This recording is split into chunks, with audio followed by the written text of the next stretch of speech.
What if television told the truth? Well, this is the Australian dream, to have a car just like this. I mean, like, oh, luxury.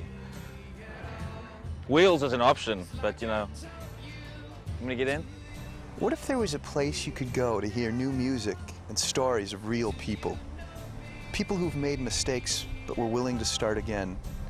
People who remind us how to dream and the rest that comes when we really do believe. Welcome to the land of life, where at once we all were geodes and diamonds in the rough. We were washed by the waves of one sea into different lands we call culture.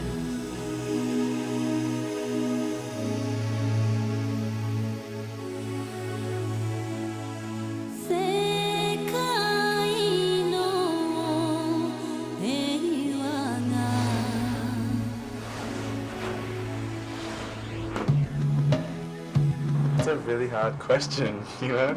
I think if you sat everyone down and said, you know, who are you? And they wouldn't not know what to say, because I really don't know how to answer that question.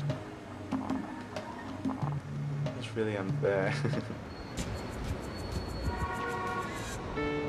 You can't say that I always dreamt to be famous.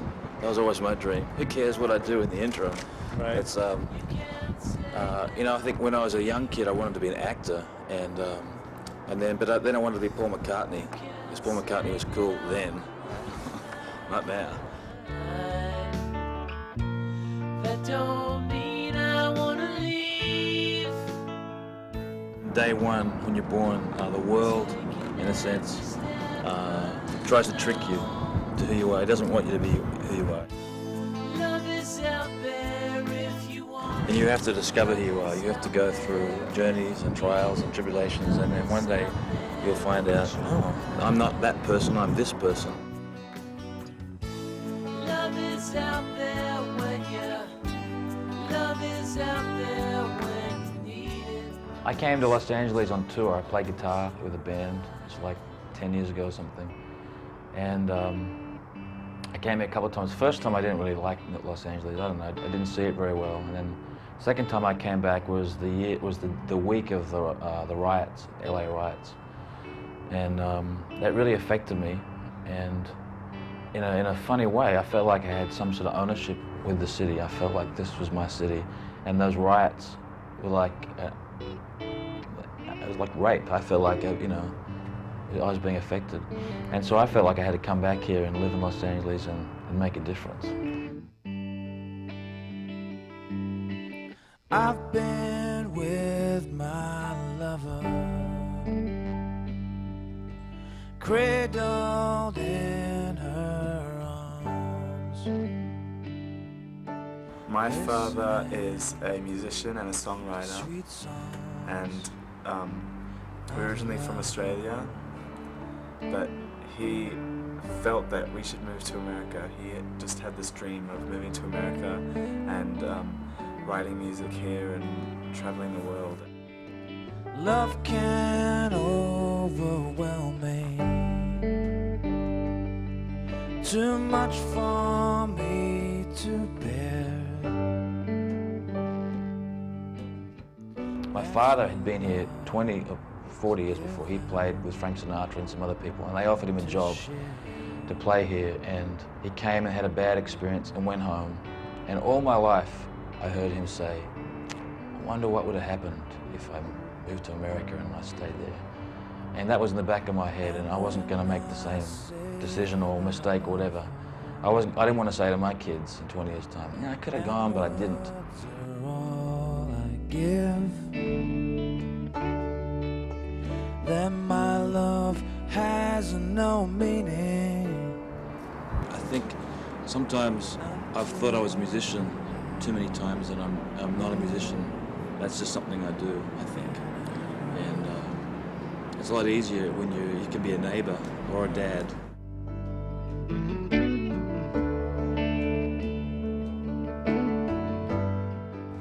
Sometimes I think, like, I wish I had parents that let me do anything, but then it probably wouldn't turn out right. Like I see my friend, sometimes I wish I had his parents because they let him do anything, but then when I stay at his house, I realize that like they never even hug each other or whatever. And I probably couldn't live like that. In love. I feel really loved actually when I listen to my dad's music.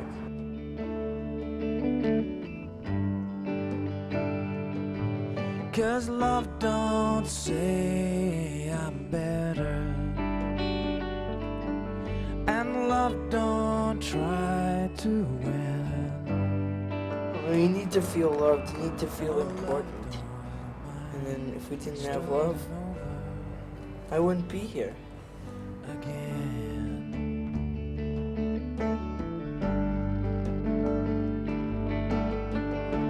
To be a dad is scary, actually.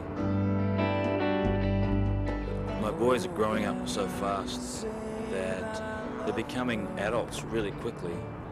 And in some respects, as a parent, as a dad, you feel like, oh, I haven't done enough. I failed them a little bit. And they are who they are now, and take it or leave it, baby. Until I let it live in our world. My father is brave, I think. I think you have to be brave to do what he does, because he doesn't have a lot of stability. Like, you know, I don't know what's going to happen next.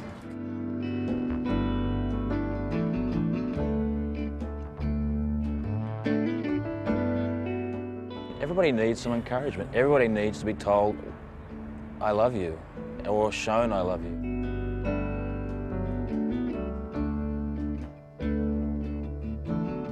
There's an old proverb which says, without a vision, people perish. And a vision is like a dream. Without a dream, someone perishes. You just die. Encourage people to dream. Encourage people to get a vision for something. Maybe it's to own a donut shop. Maybe it's to go to college, get married. Maybe it's to own a house. It's beyond wherever you are now. Everybody needs someone to listen to their dreams, to their visions.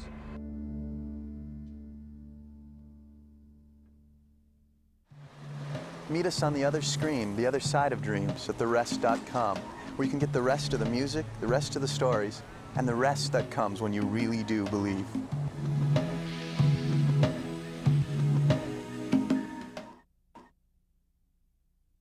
I was unlovable, love found me. It ran to me from afar when I was an enemy. And even though my heart was black inside, Who am I is a good question. picked me up and forgot the words, but who cares? Because today at work, I had to go to the ladies' room. And I walked in, and I started putting on lipstick. And I realized my eyes were focused on my lips.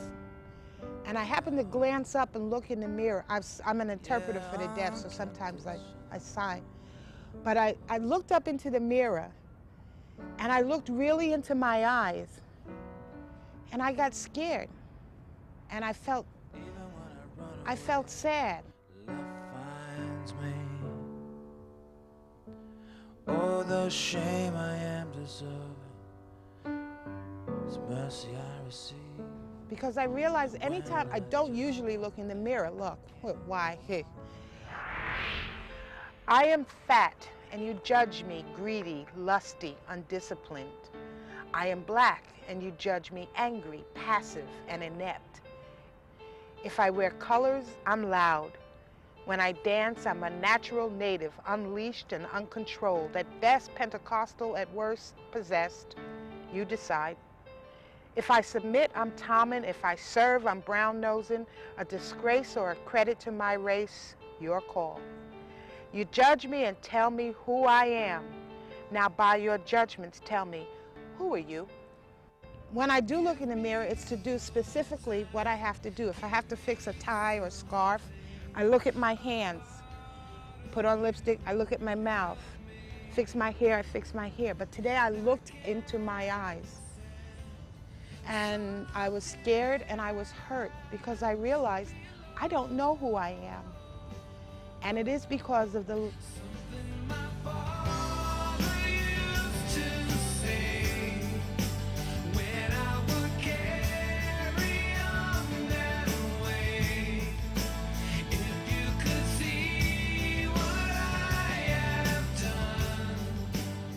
It is because of the life I've lived and things I've done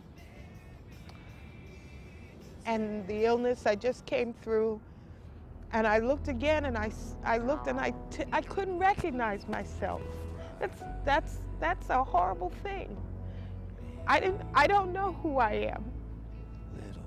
I can tell you experiences, but I don't know who I am.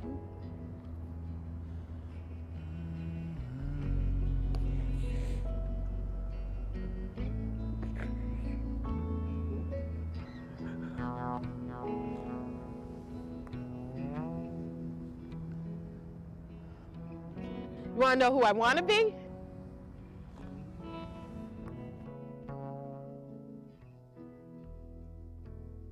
I want to be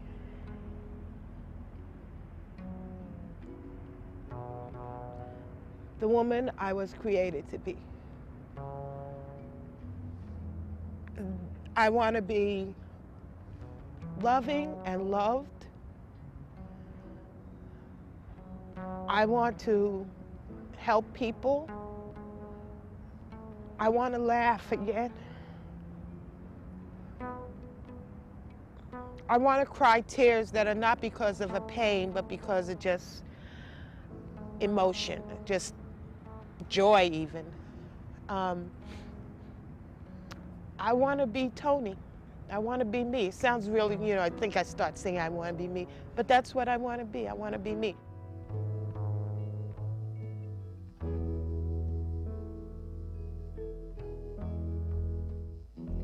This is my daughter, Kingsley. This is my daughter, my friend. We became friends later. This is my beautiful daughter, who I often apologize to, and then I tell her, well, your dad was so good looking. He was, too. Though shame I am deserving, it's mercy I receive. My goal wasn't to be her friend. My goal was to be a mother, her mother. And I didn't really care if she grew up and didn't like me.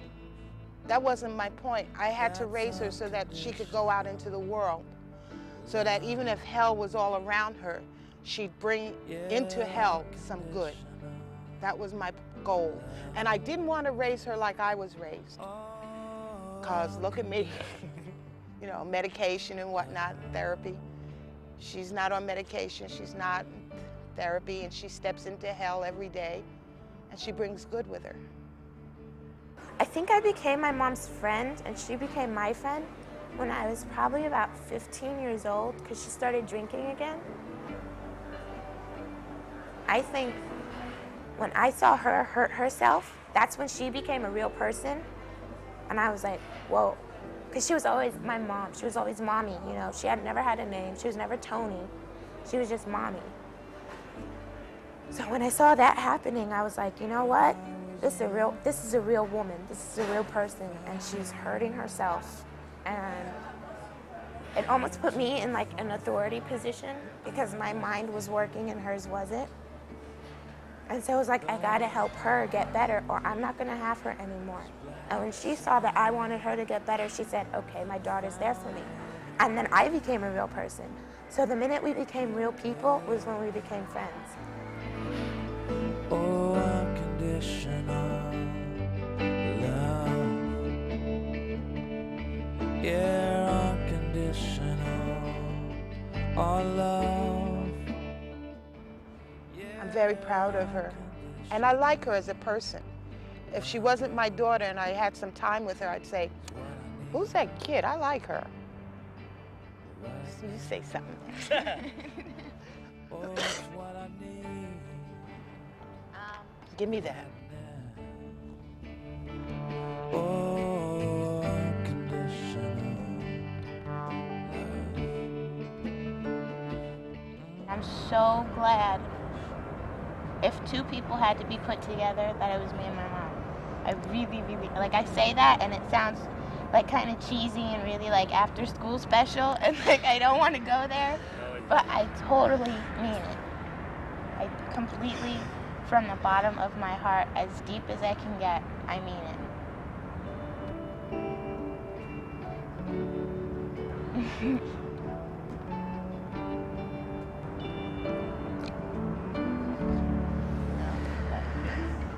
I don't know, man. This is hard. This is really hard.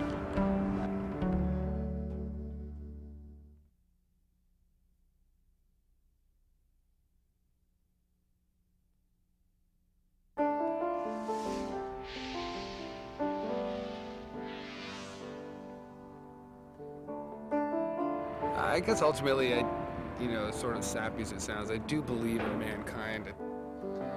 Last time I tried to surrender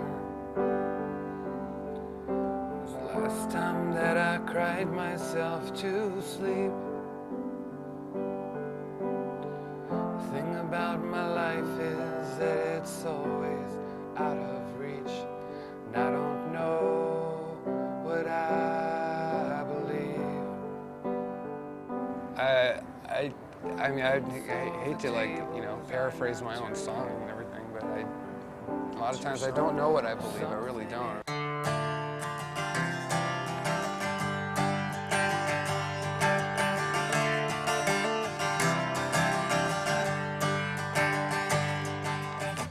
Last time I tried to surrender. I am Paul Trudeau. I am husband to Melissa, son of Bill and Ann. Just another person trying to make it through my life, pretty much. I believe. And so the tables are not turning. Something in my head just keeps on spinning. I've got a good thing going on with my father. I always attribute the fact that I didn't come out completely messed up to the fact that my father had a lot of stability. What I believe. What do you think? I mean, you get to a certain point and your parents start aging and you start thinking about their mortality, and it's pretty important to get your relationship kind of sorted out with them. Do you think that I could go where I belong? What did you think that I had done to bring you down? I don't know, but I believe. What do you think? You look at your parents kind of like as the reality that they are, which is they're just a couple of people that had some kids, You send out for pizzas and I'll send out for God. We will both be waiting here forever. The problem with the truth is that it's just too hard to teach. but at the same time, like you do have to get to a point where you forgive your parents for whatever it is that they did that doesn't seem like it was a good idea to you. What do you think? There was a time in my life when I was a teenager and my mother was not available. She's actually an alcoholic, thankfully a recovering alcoholic, but she was pretty much not there. And I have a recurring memory of my father always being there, and he didn't really say a lot. I mean, he would have a conversation with you, and you would, when the situation warranted having a conversation. But he definitely was there, and so frankly, my most vivid memories of my father is just when I was a teenager, and he was always there, he was always around. What do you think? So what do you think? La la la la la la la la la. What do you think? La la la la la la la la la. When it's right, when Well, when I was a kid, my grandparents, you know, I'd come home from school and be upset because someone called me a bunch of names and stuff, and they'd say, hey, you know, sticks and stones will break your bones, but names will never hurt you. And really, that's the biggest bunch of crap someone ever told me, because they're things that really hurt. The sticks and stones things, you break your leg, it heals, but it's the things what people say to you, and you'll never amount to anything, son, or you just grow up in a neighborhood where you feel like there's no hope. And when I walked here, that's what I thought of. I thought of that saying, because you can live like this your whole life. You can just never get out of this area. You can always, you know, you're always sitting in a wreck, and you walk down the street and you go shopping in the same neighborhood, and no one ever says to you, hey, you know, you can do something. You can be a success. Your dreams can come true. If your sails have folded, I will send the wind. If you're tossed, confused, I'll give you the answer. I think it's really irresponsible of older people, teachers, parents, blah, blah, blah. I think it's so irresponsible of them when they try to, you know, thwart people's dreams, because it really can change, you know, your life. That you know what you always knew. In fact, I had my English teacher, she told me, you know, you should become a social service worker, because, you know, you may never make it in the entertainment industry. And I was so mad with her. I will bring you meaning if you're safe.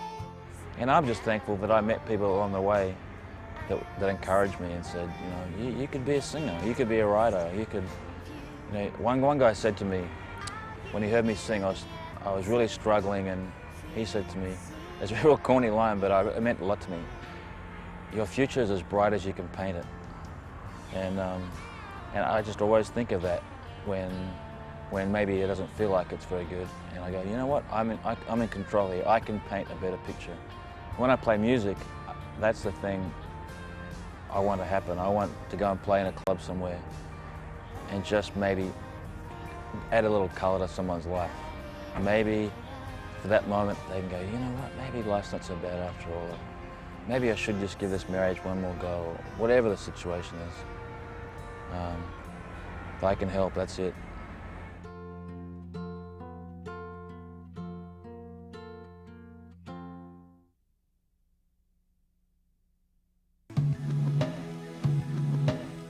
Elliot was a friend of mine who lived in this downtown, and I met him one day on my way to work, and Elliot asked me for some money. I gave him some money, but then we started talking, and we had a relationship that lasted for 5 years. I remember one time he gave me a green jar. He was waiting for me to get off the bus. He says, look what I got for you. And it was a green jar, and it was dirty, and it was like someone gave me roses. And I never forgot that. So one day I just thought of this, and Elliot lives downtown now. He moved there one year without song or fanfare. He chooses his life rummaging for stuff, anything that tells him who he is. Sometimes the streets are the demilitarized zone. Sometimes he is standing on the front line. We are the enemy one moment, we are the USO. Elliot lives downtown somewhere without song or fanfare, but at last with understanding.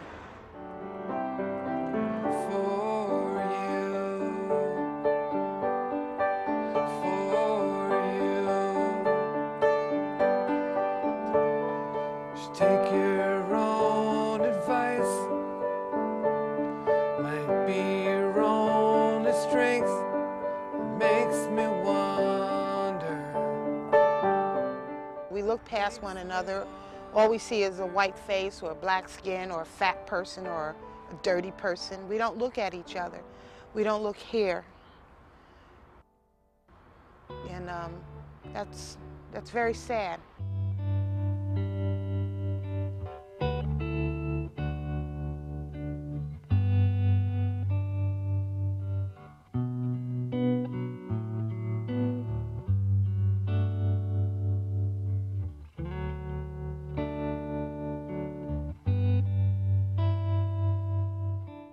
I'm a single parent, and my son's 9 years old. And right now we're sort of homeless, sort of not.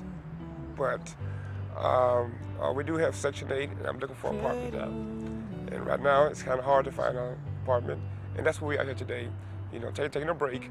Listening to sweet songs about love. I have clinical depression bordering on a more severe type of manic depression.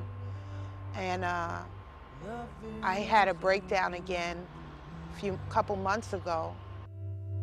Too much for me to bear. It's scary, and sometimes when you don't have for ends to meet, it's real scary because this child depends on me, and I have to figure something out to keep him going because he can't take care of himself. So, and it's spooky, yeah, it's scary. But in the meantime, it's life. You learn a lot behind it, and you try not to make the same mistake again. And words are all I give. And I got afraid.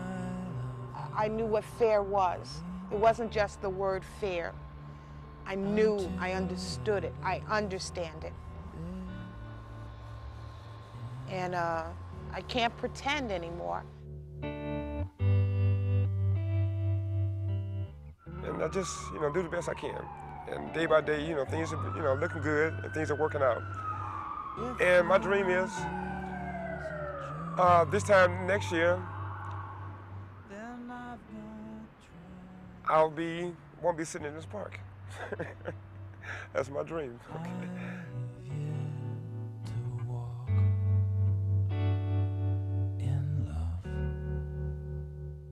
It's a scary place. And I remember one night I was talking to God and I said, I don't want to go back here. I don't want to go back here. I'll do whatever I have to. But the minute I said that, I knew that wasn't true. I have to go back. I have to. I think it was Harriet Tubman. I thought of Harriet Tubman who got to up north where there was freedom. And she got there, she looked around, she knew she was free. And yet she put back on slave clothes and went back south to bring others out. And I realized I have to go back there, not without my medication. I have to go back there to bring others out. That's what I want to do. I want to help somebody have more peace in their life. I want to help somebody forgive themselves for messing up. And so when I write songs or when I do a concert, my hope is that person leaves the concert feeling a bit better about themselves.